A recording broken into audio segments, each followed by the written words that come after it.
Hello guys, आप देख रहे हो ऑल क्रिकेट। मेरा नाम शिवम। आज हम बात करने वाले हैं how to become from thin guy to a fit गाय।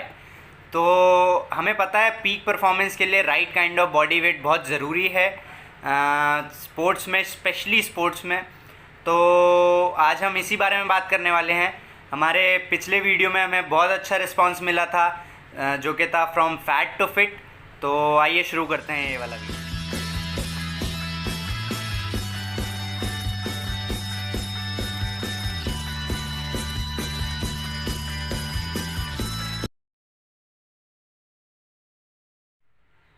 सबसे पहले समझते हैं कि क्रिकेट में फ़िटनेस की इम्पोर्टेंस क्या होती है, कहाँ कहाँ हमारा फ़िटनेस यूज़ होता है, कहाँ कहाँ हमें अपने फ़िटनेस पे वर्क करना होता है। सबसे पहला चीज़ जो यूज़ होता है वो होता है हमारा बॉडी स्ट्रेंथ, हमारा फैट परसेंटेज, हमारा body coordination, balance, stability, speed.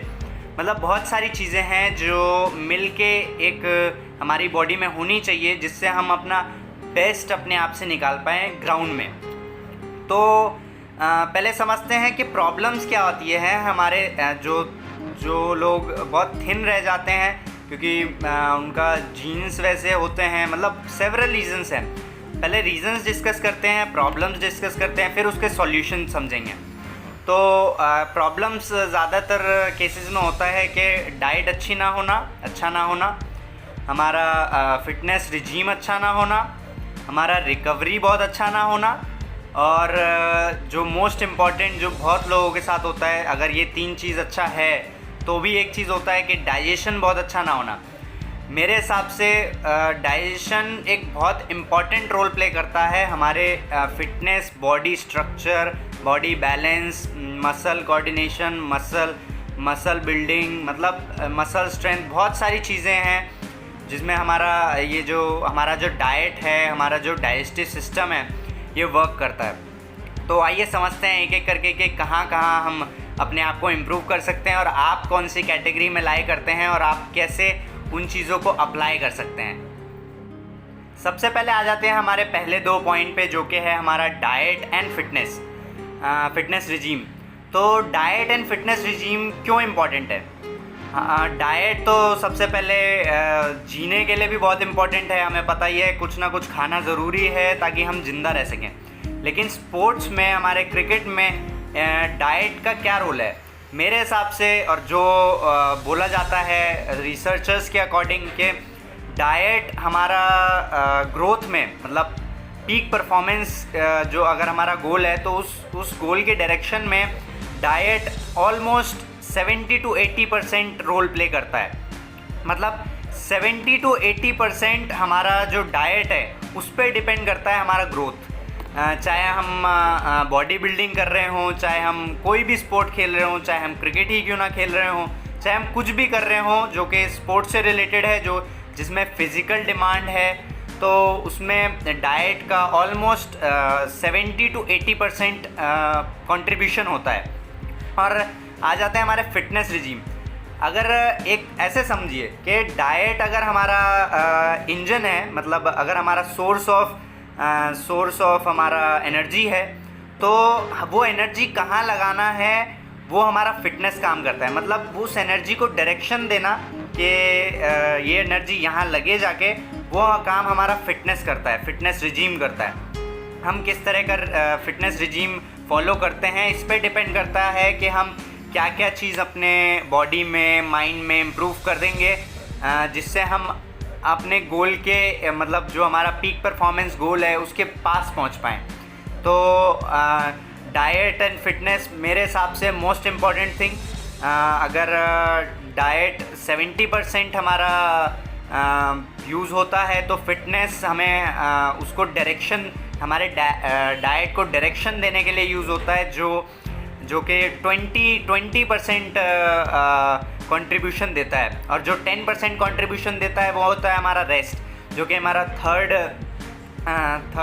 Part. अभी आ जाते हैं हमारे तीसरे पॉइंट पे, जो कि है हमारा रेस्ट।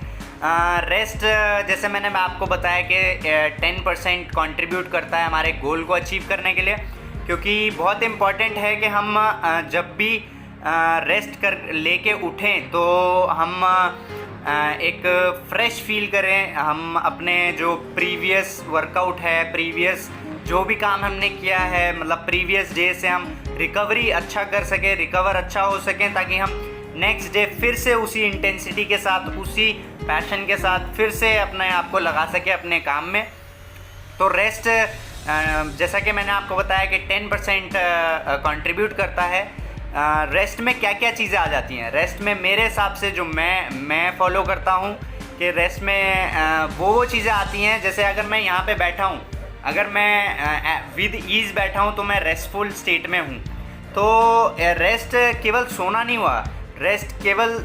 हुआ, रेस्ट मेडिटेशन में भी एक सॉर्ट ऑफ रेस्ट है हमारा। अगर हम काम ऐसा कर रहे हैं जिसमें हमें मज़ा आ रहा है तो वो भी एक फॉर्म ऑफ रेस्ट हो सकता है, अगर हम ध्यान से समझें तो रेस्ट वेरियस टाइप्स के होते हैं। हम जो हमारा स्लीप है वो एक प्रेफर्ड और जो कि सब फॉलो करते हैं, जो कि सबको करना पड़ता है, जो हमें बचपन से सिखाया जाता है।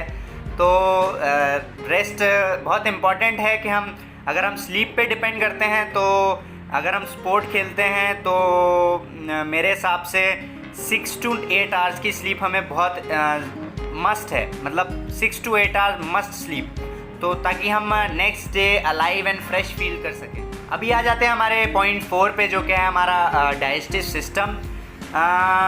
जो जिन थिन गाइज से मैं मिला हूँ उनमें एक बहुत कॉमन प्रॉब्लम थी, डाइजेस्टिव सिस्टम का इशू। मतलब उनका डाइजेस्टिव सिस्टम इतना अच्छा वर्क नहीं कर पाता था, चाहे वो जो भी रीज़न है, चाहे वो एंजाइम्स की वजह से है, चाहे वो डाइजेस्टिव सिस्टम को रेस्ट नहीं देने की वजह से है, चाहे वैरायटी ऑफ रीजंस हो सकते हैं। तो ये भी हो सकता है कि कुछ लोगों को कुछ फूड्स मतलब अब्जॉर्ब नहीं करे जाते, उनकी बॉडी अलाउ नहीं करती है। जैसे मिल्क बहुत लोगों को अब्जॉर्ब नहीं होता है, मतलब मिल्क डाइजेस्ट नहीं होता है, वैरायटी ऑफ रीजंस हो सकते हैं। तो समझते हैं कि डाइजेस्टिव सिस्टम कैसे अच्छा कर सकते हैं। डाइजेस्टिव सिस्टम को टाइम टू टाइम रेस्ट देना बहुत ज़रूरी है मेरे हिसाब से। अगर हम रात को सो रहे हैं और सुबह उठ के फिर से खाना खा रहे हैं, तो मेरे हिसाब से 10 आवर्स का एक गैप होना चाहिए, ताकि हमारा डाइजेस्टिव सिस्टम अच्छे से रिकवर हो सके, अच्छे से रिकवर हो जाए, ताकि जो नेक्स्ट टाइम जो न्यूट्रिशन आएगा उसके लिए एक्टिव रहे और अच्छे से वर्क कर सके। एक ये हो गया। और जो दूसरी चीज़ होती है कि डाइजेस्टिव एंजाइम्स, जो कि हमारे न्यूट्रिशन को ब्रेक डाउन करने में बहुत इम्पॉर्टेंट होते हैं। जैसे हमारा major carbohydrates, protein and fat जो कि बोला जाता है। तो ये तीन को हमें अच्छे से डाइजेस्ट करना आना चाहिए, ताकि कैसे करना आएगा, क्योंकि एंजाइम्स जैसे कार्बोहाइड्रेट के लिए अमाइलेज एंजाइम बहुत ज़रूरी होता है, जो कि केले में मिलता है, आम में मिलता है। हमारे ये जो होता है क्या बोलते हैं, प्रोटीन होता है, जो कि मसल बिल्डिंग न्यूट्रिशन होता है। इसके डाइजेशन के लिए हमारे लिए एंजाइम्स होता है, जो कि हमें पपाया से और पाइनएप्पल से मिलता है। तो वैरायटी ऑफ फ्रूट्स हैं। याद रखिएगा, एंजाइम्स हमें वहीं मिलेगा जहाँ पे हम कुछ अलाइव खाएंगे, चाहे वो फ्रूट्स हो या रॉ वेजिटेबल्स हो। तो ये इन चीज़ों का इंटेक बहुत ज़रूरी है, ताकि हम अपने जो मेजर न्यूट्रिएंट्स हैं, जो कि फैट्स, प्रोटीन्स एंड कार्बोहाइड्रेट्स हैं, इनकी सिंथेसिस में आसानी हो सके, इनकी सिंथेसिस और आसान हो सके और डाइजेस्टिव सिस्टम पे लोड कम आए। तो बहुत इम्पॉर्टेंट है कि अपने बॉडी को भी पहचानना कि हमें क्या नहीं पचता है। जैसे मिल्क ऐसी चीज़ है जो कि बहुत सारे लोग हैं जिनको नहीं पचता है, क्योंकि कहा जाता है कि मिल्क में लैक्टोज नाम का शुगर होता है, जो कि बहुत लोगों को नहीं पचता है। तो अपने आप को पहचानना भी ज़रूरी है कि क्या क्या मुझे पचता है और क्या क्या मुझे नहीं पचता है। तो ये अगर इन 3-4 चीज़ों को हम अगर कंट्रोल में रखें, तो हम काफ़ी